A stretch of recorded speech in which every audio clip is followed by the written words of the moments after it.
Nação, temos aqui mais um corte da imprensa repercutindo Flamengo 3, Bairro 0. Vamos ver aqui agora as análises dos comentaristas do programa Sport Center da ESPN Brasil.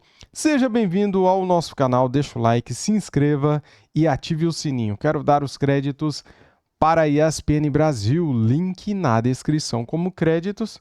Simbora! Com o Pedro, que ontem marcou, hein? Então são dois grandes artilheiros aqui do futebol brasileiro que estão vivendo grande fase. E aí, não é, Pedro Henrique Torre? O Felipe Luiz mexeu na equipe, falou que vai ficar com a convicção dele. Em jogo que entender que é melhor, ele escala. Em outro jogo, não escala. Mas a escolha dele ontem deu muito certo, Pedro. Pois é, Bruno. Tudo bem? Mais uma vez um abraço para todos aí. Felipe Luiz, é muito difícil sair daquela questão de que analisa jogo a jogo para decidir a escalação do Flamengo. Não vai ter 1 a 11 fechado com o Felipe Luiz. É outro tipo de pensamento, então ele vai de acordo com... Ele disse, o campo fala, mas o campo fala não só pela atuação do próprio jogador, mas também pela escalação ou pela posição, a maneira que joga, o modelo de jogo do adversário. É por isso que o campo fala tanto com o Felipe Luiz. Uma boa vitória ontem, 3 a 0, enfim, conseguiu vencer sem grandes problemas o Botafogo no estádio Newton Santos. É difícil, né, chegar lá e vencer, ainda mais com uma margem folgada como foi ontem, mas o Flamengo conseguiu esse papel.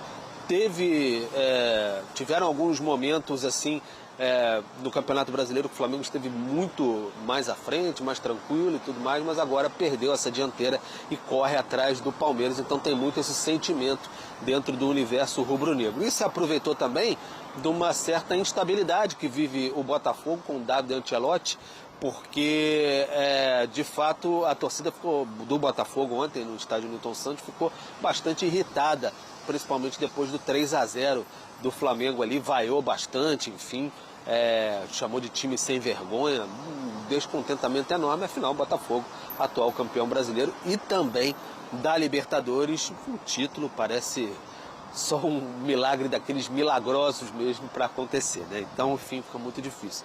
Ontem a gente esteve lá no Newton Santos, Engenhão, conversamos com vários personagens da partida de ontem. Temos aí David Ancelotti, Felipe Luiz, Jorginho, Léo Pereira, enfim, vamos acompanhar um pouco o que disseram esses grandes personagens desse clássico ontem no Newton Santos.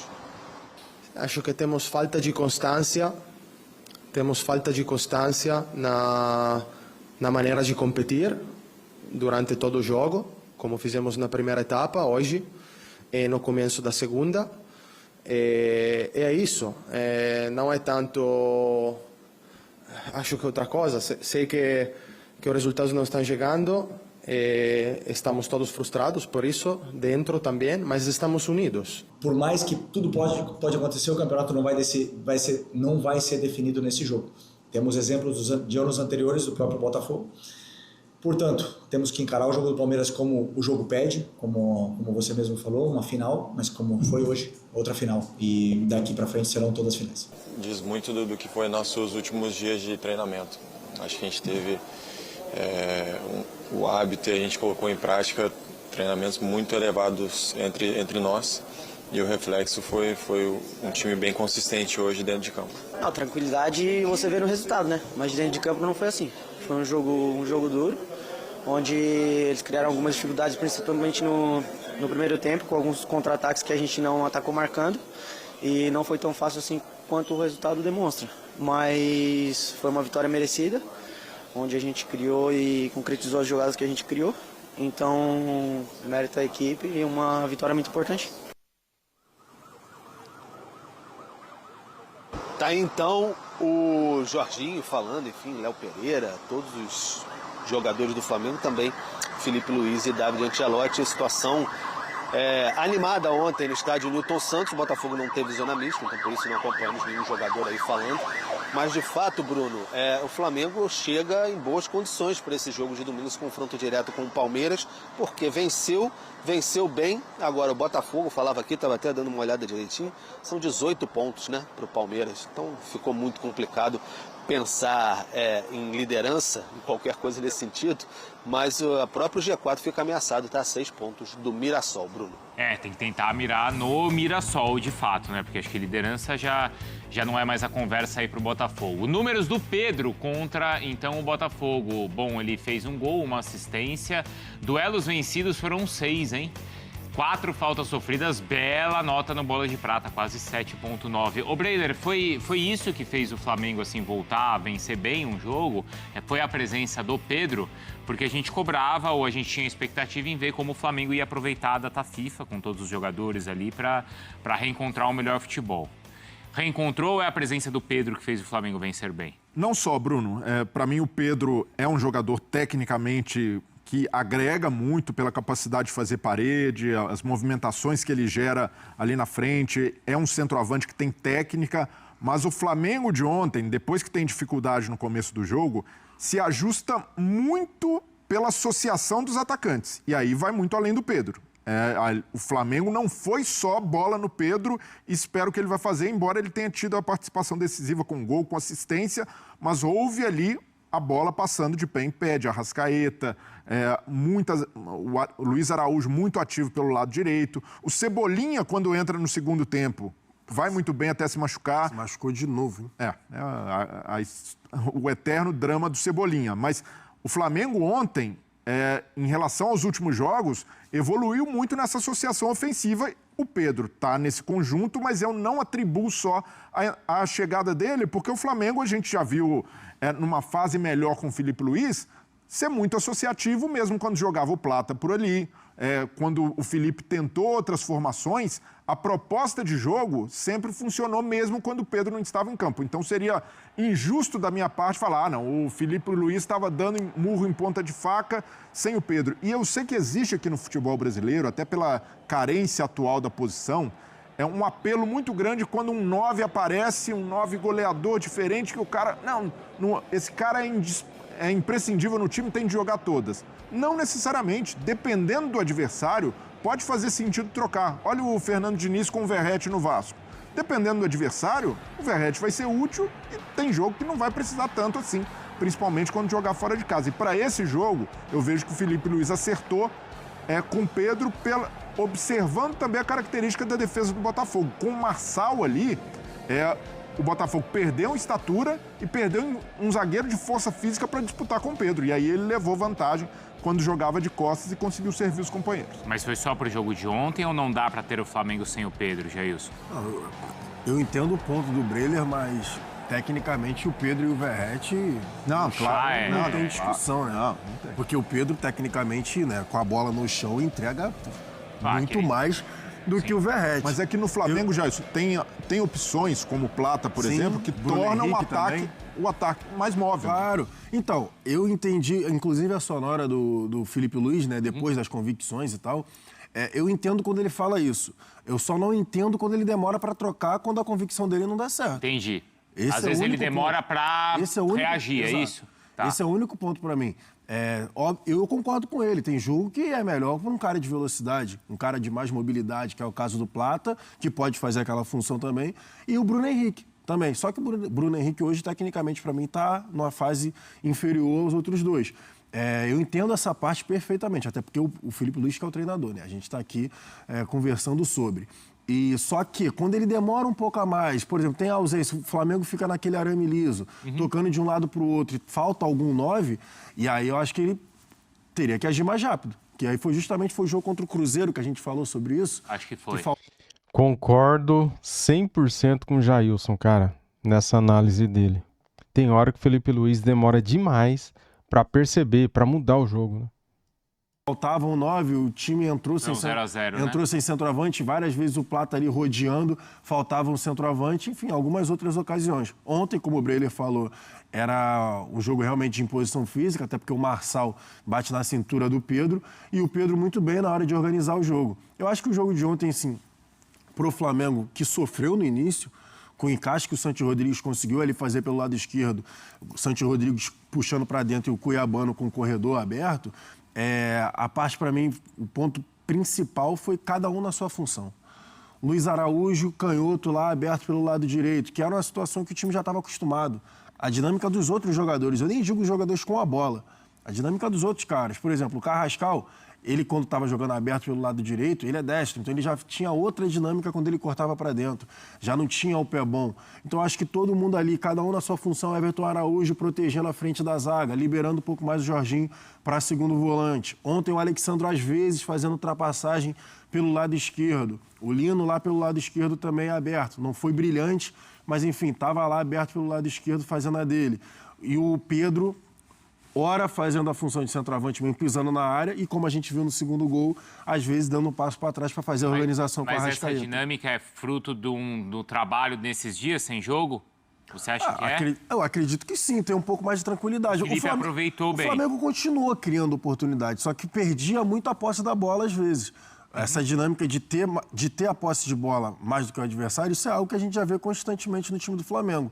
Só que ali que a gente cobrava era ter um pouco mais de discernimento na hora de justamente finalizar as jogadas. Ontem eu acho que aconteceu isso. O Pedro, por exemplo, a bola que ele serve para o Luiz Araújo, em alguns momentos ele poderia ter finalizado, tentado um chute cruzado em cima do zagueiro. Não, ele teve tranquilidade, esperou o Luiz Araújo fazer a movimentação, deu o tapa e saiu o segundo gol do Flamengo.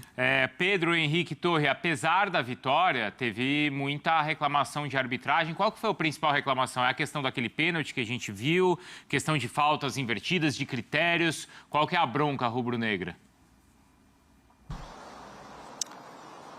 Bruno, o Flamengo, este novo Flamengo, parece que entendeu que tem que participar desse jogo de pressão do Campeonato Brasileiro do Futebol Nacional, que existe desde sempre, e isso faz parte da competição, achemos certo ou não. Então o Flamengo agora tem buscado se posicionar constantemente. Ontem foi avisado até pra gente, logo na zona, não, o Boto vai vir aí fazer um pronunciamento. Então o Boto chegou, fez o seu pronunciamento.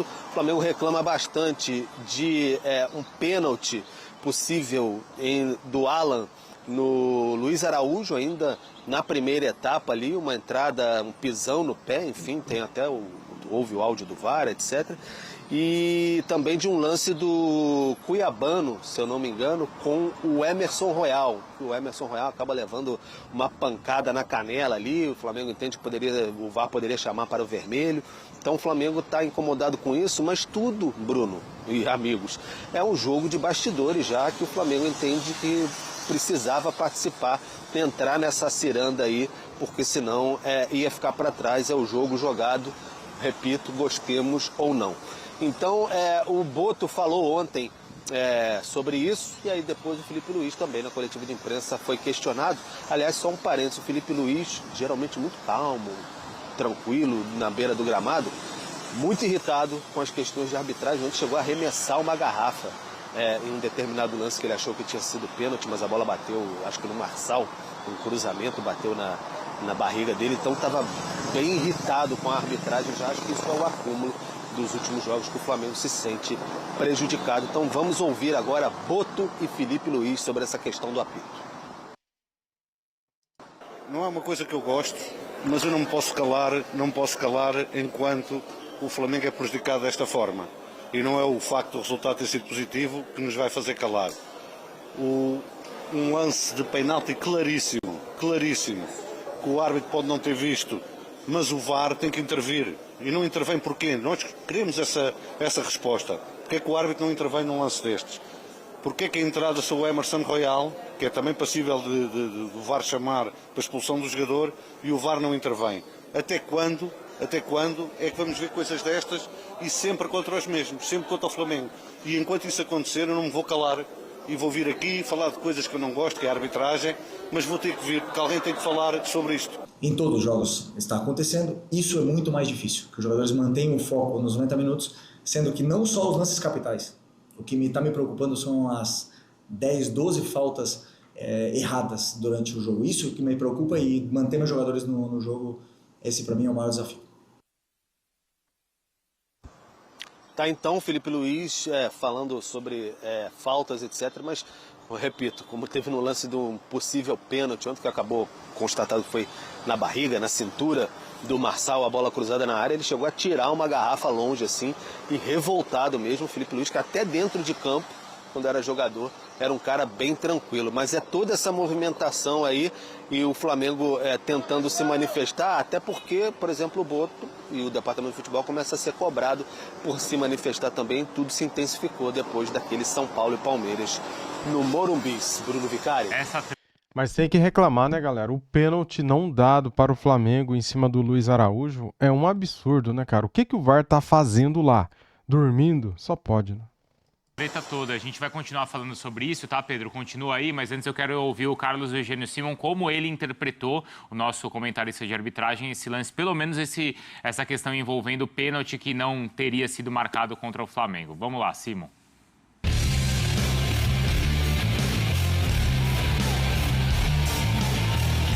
Qual a narrativa do campo, tá, o Alex? Aqui a 8, talvez. Normal de jogo, cara. Teve uma disputa lateral, que teve uma entrada por baixo ali, que não foi nada faltoso pra mim.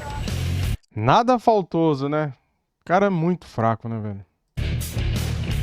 Nessa disputa de bola, dentro da área, o árbitro está muito bem posicionado.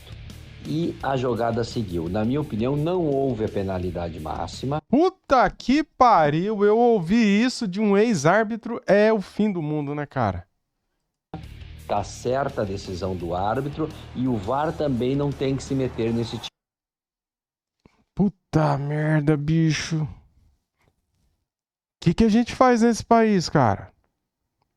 Meu Deus do céu, fico revoltado, cara. Deram um pênalti igual. O Léo Pereira pisou no pé do jogador do Corinthians e deram pênalti para o Corinthians. Igual, cara. Qual a diferença? Lá foi pênalti, aqui não. Eu fico revoltado. Tipo de jogada. Portanto, a arbitragem acertou.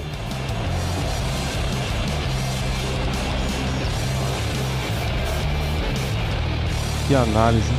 Que lixo. Vocês dois entenderam que foi pênalti, né? Eu entendi como pênalti. Você também, Breder? Então, na era pré-VAR, eu acharia compreensível o árbitro não marcar na velocidade do jogo. Agora, com o VAR e com um VAR ultra sensível a toque, a contato que a gente tem, nesse tipo de lance, 90% é marcado, o VAR recomenda a marcação e o árbitro acata. Então, eu discordo quando se diz que um contato insignificante. Ali há uma pancada no pé. Tem um pisão no pé. Não foi um pisão que tirou sangue do pé do Luiz Araújo, mas é um pisão suficiente para brecar o Luiz Araújo em velocidade. Para mim foi pênalti. Eu acho que o Pedro ele trouxe uma temperatura aí que foi bem legal, né? Porque como eu acho que toda discussão de todo lance tá, assim... chato. Acho que exagerado, assim, ou acima do... Porque eu acho que esse lance é um lance que dá para discutir, dá para você entender o que o árbitro marcou, dá para você discordar. O Simon entendeu de um jeito, né, que é o nosso comentarista, vocês avaliaram de outra maneira. Como eu até acho que pode ser avaliado, assim, o lance do pênalti pro Red Bull no Allianz Parque, mas mesmo assim a reclamação do Palmeiras naquele momento foi enorme. Porque aí qual que é a sensação, né? O Pedro estava no Newton Santos, acho que ele pode falar melhor do que a gente. Eu imagino que a sensação lá tenha sido assim, tá vendo como o campeonato tá armado? E a sensação do Allianz Parque é, tá vendo como aquela pressão toda já tá dando resultado, porque é um lance que não era pênalti, foi marcado? Então a discussão, né, Pedro, acho que já tá muito mais contaminada, não pela gravidade do lance, mas por tudo que foi discutido nos últimos dias, Pedro. Porque como foi um lance muito fora da curva, por exemplo, aquele São Paulo e Palmeiras no Morumbi, tudo ficou muito enervado a partir dali e já de olho, sem sombra de dúvida, nesse confronto de domingo que a gente vai ter no Maracanã. Então, os dois lados se manifestam já de olho nesse confronto no domingo agora, já é no dia, mas já é no domingo, 16 horas, no Maracanã. O Flamengo reclama bastante, e aí você ouve, não é só em rede social e tudo mais, é de pessoas ali do dia a dia, se fosse a favor do Palmeiras, teria sido marcado. Enfim, no Palmeiras você deve ouvir algo, como você disse, certamente a pressão tem surtido efeito. Então, são duelos e narrativas que tentam para ninguém sair prejudicado nessa história. Esse um berra, eu vou berrar também. Aí ontem lembravam até, por exemplo, é um lance muito parecido com um pênalti que foi marcado contra o Flamengo a favor do Corinthians, do Léo Pereira, um pisão embaixo também. Enfim, tem aquelas comparativas, vão comparando lance a lance do campeonato, tentando destrinchar tudo para encorpar o que entendem como ser prejudicial, a arbitragem e tudo mais. Vai ficar no foco. Esse jogo de domingo, Bruno Vicari, vai ser um inferno na terra para o apito. A gente vai ter cada lance observado de todas as maneiras possíveis. Vai ser bem quente no Maracanã, porque os dois clubes, nem dois times, os dois clubes elevaram bastante a temperatura nessa disputa. Tem a possibilidade de, quem sabe, uma final de Libertadores. Ainda tem a briga Leila, BAP, Libra, enfim, tem todo esse pacote aí político e campo também. É a informação mais cedo que o André Hernan trouxe pra gente lá no Fala Fonte, que a Leila não vai ao Maracanã. Ela já não tinha ido no... Lembra quando tava a briga com o Textor? Sim. Do Palmeiras e Botafogo. Ela... Arregou, titia Leila. Tá com medinho, é? Vai lá. Ela evitou e ela deve evitar ir também no jogo lá no Maracanã. O Pedro vai lembrar até que no jogo aqui no Allianz, a direção do Flamengo chegou a reclamar também que alguns convidados do Flamengo não tiveram acesso a um dos camarotes, então tem ainda essa questão e a Leila entende que por uma questão de precaução ali, de segurança, também não vai. Apesar dos dois terem se encontrado ontem lá na sede da Conmebol, né, o BAP e a Leila. Uma coisa louca disso, né, que num jogo desse tamanho, num jogo que pode ser decisivo para o campeonato, as duas principais forças do futebol brasileiro nos últimos anos, deveria ser o jogo que todo árbitro sonha apitar. Seria uma final de Copa do Mundo. Hoje eu tenho certeza que o árbitro está rezando para não ser escalado. Pesadelo, meu amigo. Eu não queria estar na pele do árbitro que vai apitar esse jogo. Não. Por todo esse clima de bastidor, por toda essa cobrança. E o principal, pelo momento que vive a arbitragem. O Paulo César Zanovelli no Clássico Mineiro, para mim, aquele de trocar cartão toda hora, é um símbolo de arbitragem pressionada. E dessa maneira, ir apitar um jogo grande... e com não só a arbitragem, mas a comissão técnica em xeque no poder da CBF, eu vejo que é uma fogueira e o árbitro vai ter de ter muita frieza, a equipe de arbitragem, para levar esse jogo, muito discernimento e o principal, que os dois lados saibam baixar um pouco a fervura também, para que a gente tenha um bom espetáculo, a gente não tenha só confusão. Não fervura nenhuma, Brilha. A expectativa do Brilha. Mas precisa. Lenha na fogueira. Lenha na fogueira. Vai baixar. Não vai baixar. Tá bom, né, galera? Esse jogo aí, cara, promete, hein? O que vai acontecer? Não tem nem ideia, cara. Tomara que o Flamengo arrebente esse porco aí. Tomara que o Flamengo amasse. Tomara que o Flamengo ganhe o jogo, galera. Ganhe o jogo. Sem erro de arbitragem, né, cara? Porque a arbitragem no Brasil é precária, né? Que lixo, que porcaria é a arbitragem no Brasil. Todo jogo tem erro, cara. Eu tava vendo os lances, os melhores momentos, né? E a matéria do jogo de Atlético Mineiro e Cruzeiro. O que o árbitro Zanovelli fez no jogo é uma vergonha, galera. É uma vergonha, cara. O cara não tem preparo. O cara é ruim demais. Ele errou quase tudo. Você tá louco, cara. Que loucura. Mas é isso. Muito obrigado a todos. Deixa o like, se inscreva aqui no canal e ative o sininho. Saudações rubro-negras. Valeu, galera. Fui.